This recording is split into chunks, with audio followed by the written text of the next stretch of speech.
Transmitting from the Mojave Wilderness in Joshua Tree, California, now is the time for Desert Oracle Radio, the voice of the desert. Night has fallen on the desert.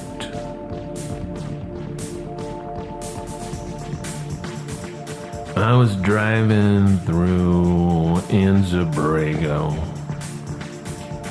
down the Salton Seaway, Ocotillo. Nothing fun. Some family business, just taking the scenic route back.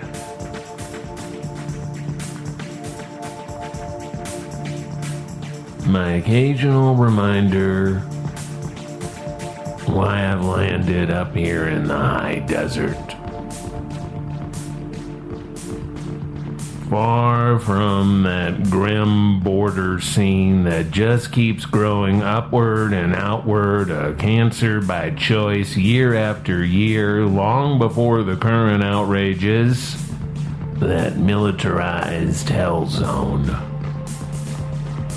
Now, my dad, who has been gone a long time now, more than a quarter century, well, he used to have some wild stories.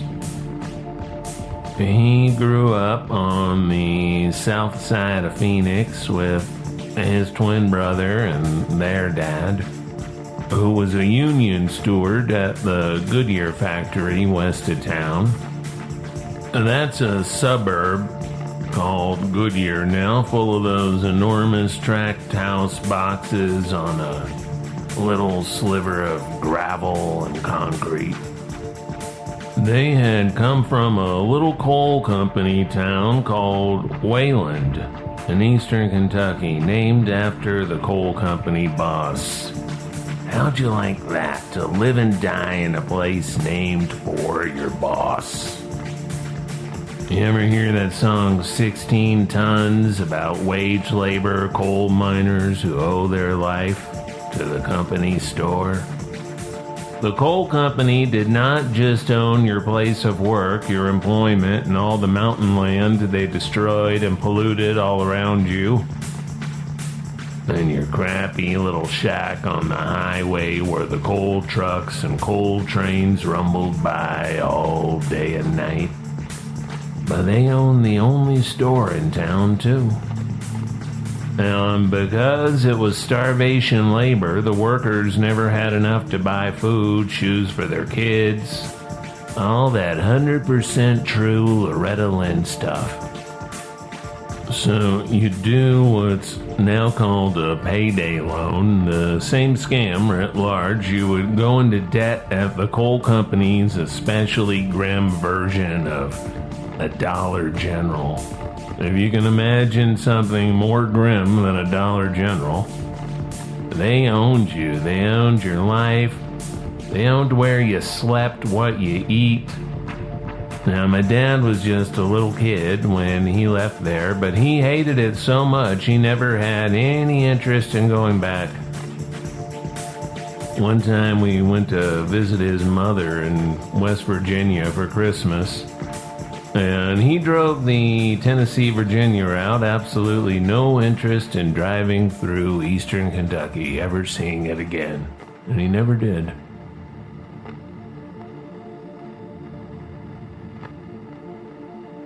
Once he and his twin brother were old enough to drive and clever enough to hotwire a car, around 12 or 13 or so, I think, they ran wild in Arizona.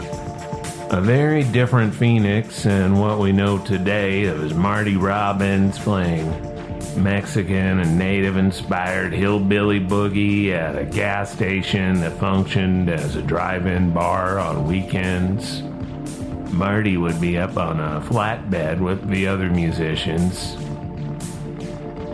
1950s on the south side of the tracks, the wrong side.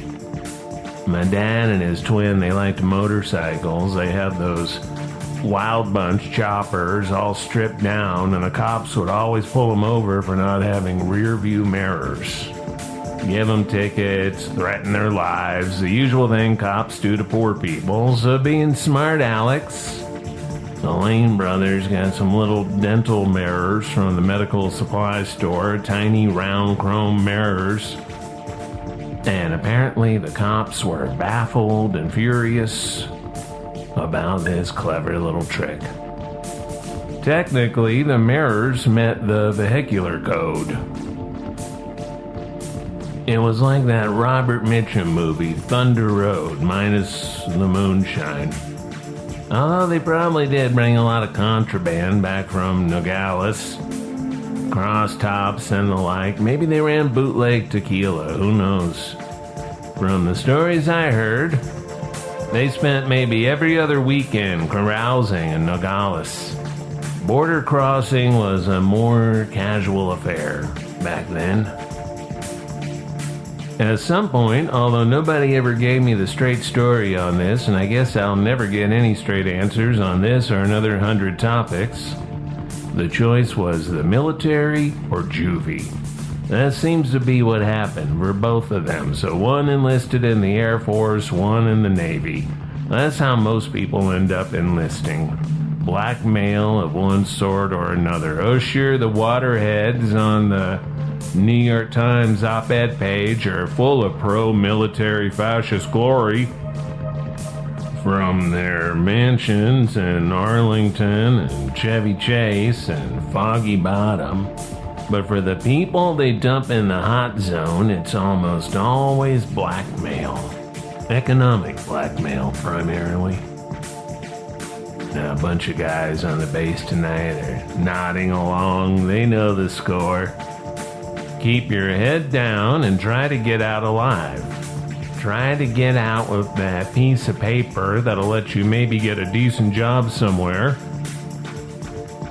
Maybe something with health insurance so you don't have to drag your carcass to the line outside at the VA hospital. Get in there and fight with the rats. If you want to be a military character, just be honest about it, like that George Washington. He just wanted real estate and he did not mind killing for it. So he volunteered to survey the land of the Indian nations on the eastern seaboard and inland, murdered as many Native Americans as he could, and then sold their land to other Tory gentry in Virginia. Then when his band of rich people rebelled against the mother country over taxes, of course, they stuffed Washington back into his Indian massacre uniform with his gut hanging out and the buttons popping off and his mouth clenched tight. Around the transplanted teeth he'd had ripped out of the mouths of the human beings he kept in bondage as his slaves.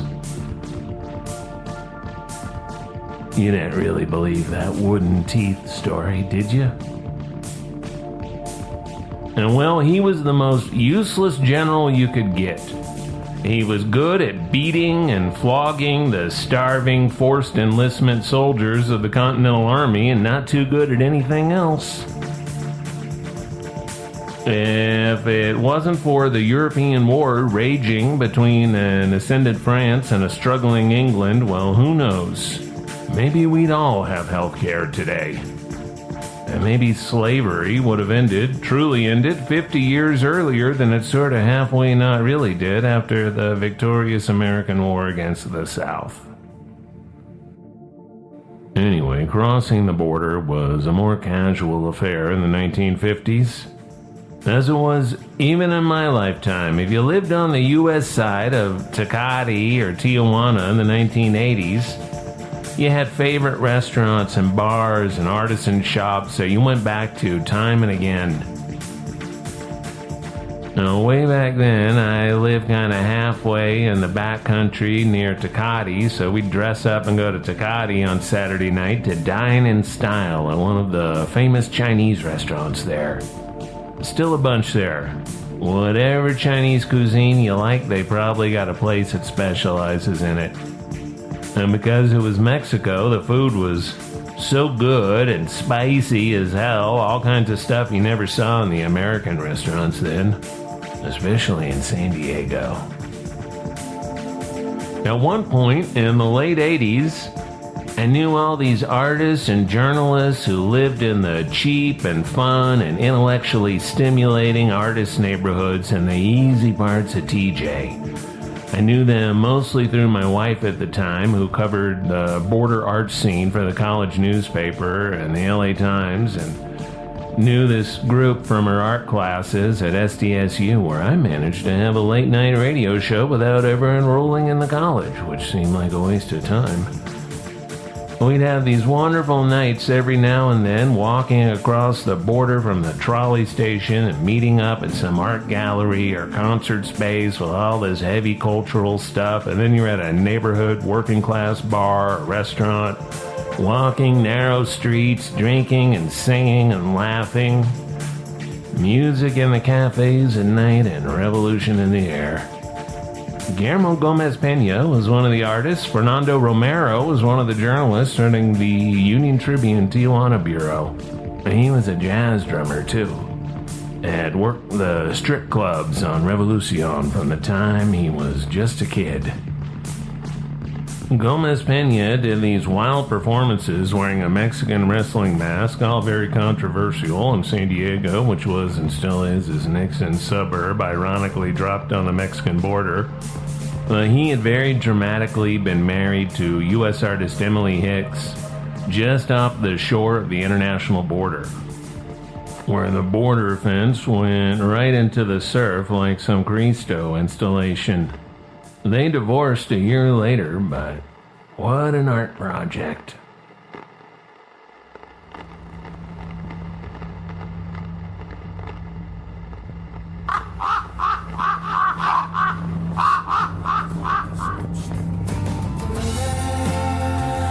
Unable to deliver, unable to understand the deliverer of sugar. Give me a name and rank real quick. Hey there, this is Jason Woodbury. My rank, I don't know. I'm some sort of field marshal. I don't know. That's right. Roving correspondent. Welcome back to Desert Oracle Radio. It's time for a segment that we started late last year with our friend Jason P. Woodbury in Phoenix, Arizona, from Aquarium Drunkard and Zia Records. It's called the Woodbury Files. It's where we talk about the musical culture of the desert Southwest. Jason, welcome back to Desert Oracle Radio. Hey Ken, it's always great to be here. Now, we talked a little while ago about our subject tonight, and let's just dive right in, because when you say the name, people generally think of the desert. Well, the name is Giant Sand. We're going to talk about one of, I think, the strangest bands that the desert has ever produced.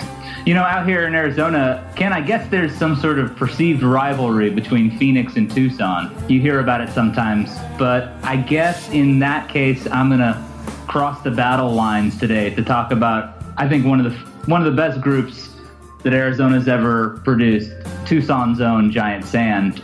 They're one of the most vexing and sort of strangely beautiful, too. You're a deep music head, and you've spent a lot of years playing music. I'm curious, when did you first hear Giant Sand, Ken? I first heard Giant Sand in the very early 90s, and I first saw them and met the group in Prague in 1992, early 1992, okay. I believe.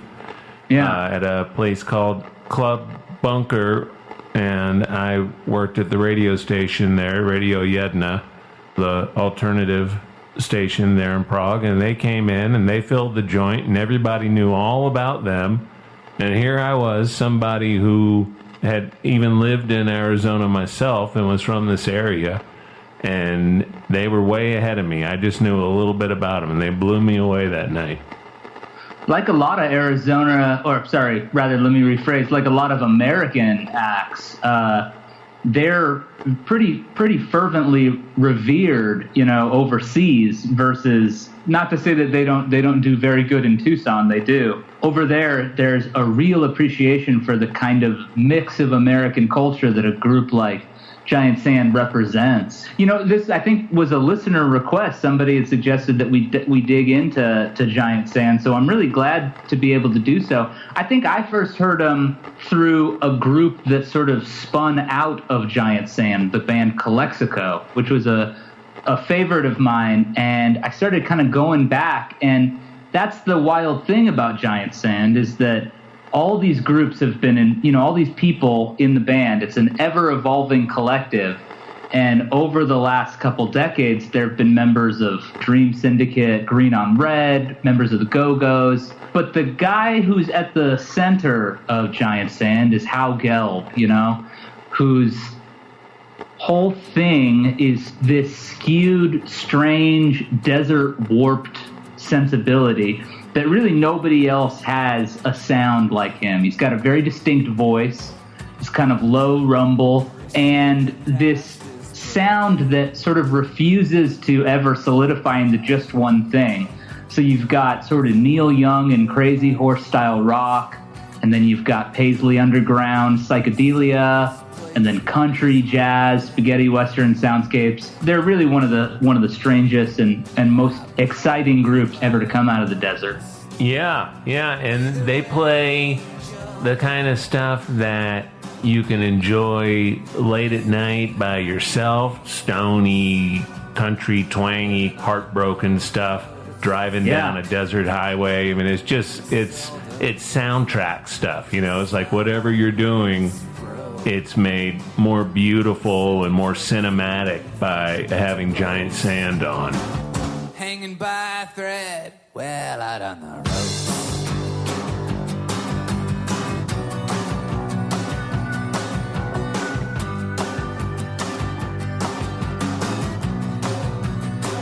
Well, you got enough to hang ya, but you know better to stand still. Yeah, they've got a fascinating history, too. So the group was formed in Tucson. Originally, the name was Giant Sandworms. And they were named after speaking of the desert, of course, the spice-producing giant worms from Frank Herbert's space opera Dune. Hal Gelb started Giant Sandworms after a particularly adventurous acid experience. I asked him about this once. The beauty of being here in Arizona and occasionally getting down to Tucson, the beauty of that is that Hal is around all the time, and he's always been willing to let me pester him about the band and its history and its sound. Talking with him is just wild. They actually got started pretty much right as punk was kicking off. The early stuff is very, very punk, but what happened was in the late 70s, when Gelb was, as he put it, prone to psychedelic experiences, he dropped a ton of acid and ended up staying up for 3 days. And at the end of these 3 days, he went to go see Roman Polanski's The Tenant at a little art house theater in Tucson called The Loft. The Loft is still around. You can go watch a movie there. Well, I think you can watch one online right now, but once this is all done, you'll be able to go back. I saw Repo Man there a few years ago. It's one of the all-time great desert art house theaters. He watched this Polanski movie, and it kind of sent his head reeling. So he wandered over to the Helen Street Cafe, which was this little place he hung out, and there was a guitarist on stage, this guy named Reiner, who would go on to his own career, but also was this guy that Hal formed Giant Sandworms with. And there was a piano on stage, and Reiner's up there playing guitar, this kind of slide guitar, steel. He had a bunch of famous fans. You might remember that compilation that they put out in the 90s that featured Robert Plant and ZZ Top. Reiner's up on stage, and Hal gets up on stage coming off of this acid trip and starts playing with him on the piano. And he wasn't very good at piano, but he could muddle around in the key of G. So they did that for a few hours. By the end of that, Hal had decided that Giant Sand was a thing. they kind of started working, and they did an EP, and eventually they dropped the worms from the name, so it just became Giant Sand. And they put out their first record called Valley of Rain, which has this strange, like you said, eerie desert nighttime quality to it, but then it's also got a lot of real punk energy. So that was how things started, and in the years that have gone on since, the lineup has shifted and morphed, and it's featured people from all over the world. This record that a lot of people got on board with, and I don't know if this is around when you got on board, but in the early 90s, they signed to a major label, Imago Record. They put out a record called Glum, which is a really, really good album. Right, that was like their grunge era hit, right? Yeah, that was the time where everybody at all the major labels decided, oh, we got to start signing these punk bands, these underground bands. Sure. Maybe we'll get another Nirvana. We need some Meat Puppets, and we need some Giant Sand, and some Dinosaur Jr.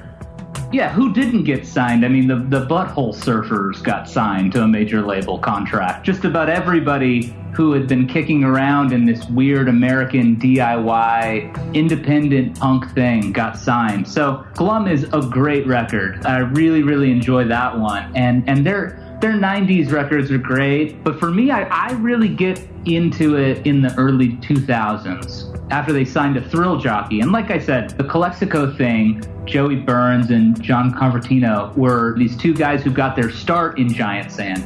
And that's actually one of the most interesting things about Giant Sand is that the players who got their start there and then went off to go do their own thing is insane as well. You got these guys, there's a great band down in Tucson called Zika, and there's a drummer, Winston Wallace, who played with Patti Smith and Bob Dylan. So there's all these people who kind of get their start in Giant Sand. It's like an incubator for weird, eccentric talent. But in the 2000s, they put out my favorite record of theirs. It's called Chore of Enchantment. In addition to having a great desert name, was produced by PJ Harvey associate John Parrish and Jim Dickinson from Memphis, one of the all-time great American record producers. Sure. Who must have saw in How Gelb the same wild streak that he saw in people like Alex Chilton or Screamin' Jay Hawkins, Tab Falco, The Replacements. So that's the thing about Giant Sand is that they have a real connection to that side of things, the American rock underground. But then they've got this strange spaciness that you alluded to that just really cements things. And that carries over through all of Howe's stuff. He's got solo records, he's got side projects like Arizona Amp and Alternator and the band of Blackie Ranchette. At one point, he in about 2012, he decided that Giant Sand had outgrown itself and that it needed to become Giant Sand.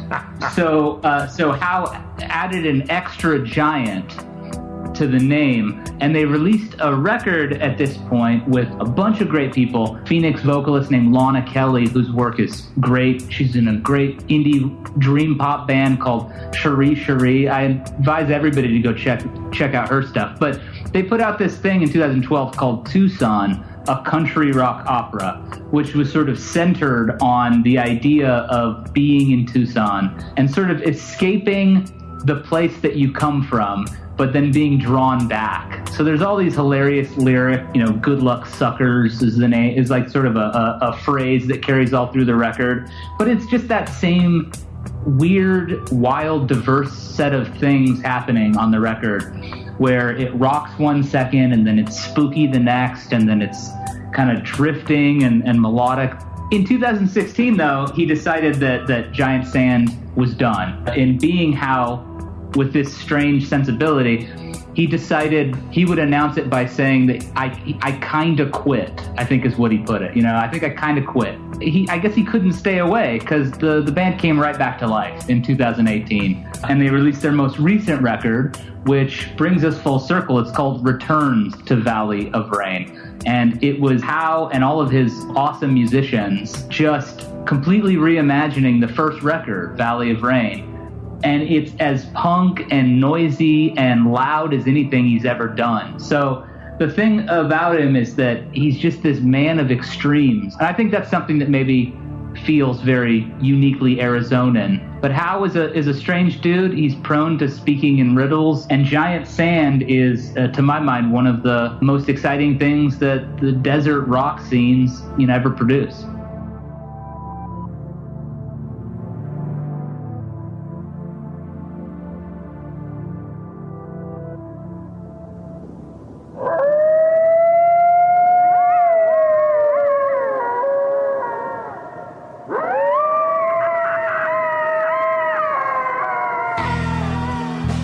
From Amboy to Zizix and across the great Mojave Wilderness, this has been Desert Oracle Radio.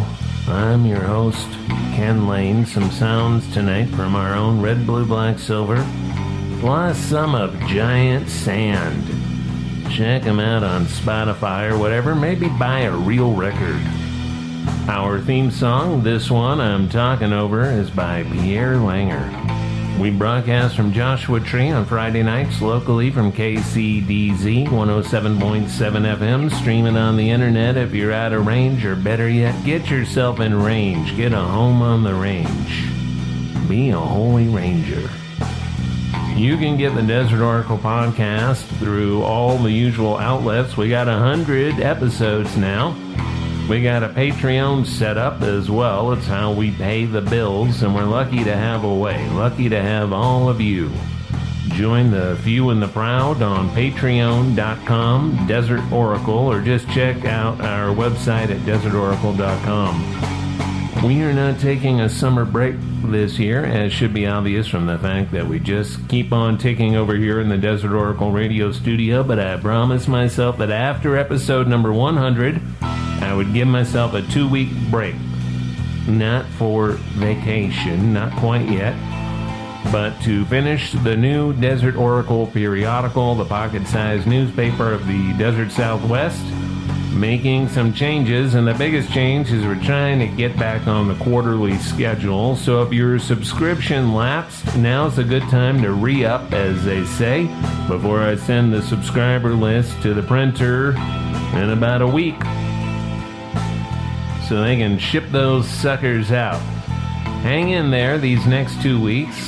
Let me get my green eye shade on my head, get over to the editing desk, and wrap up this issue. Because we were born upside down, born the wrong way around, this is episode number 99, and the 100th episode was last week, but it'll all work out.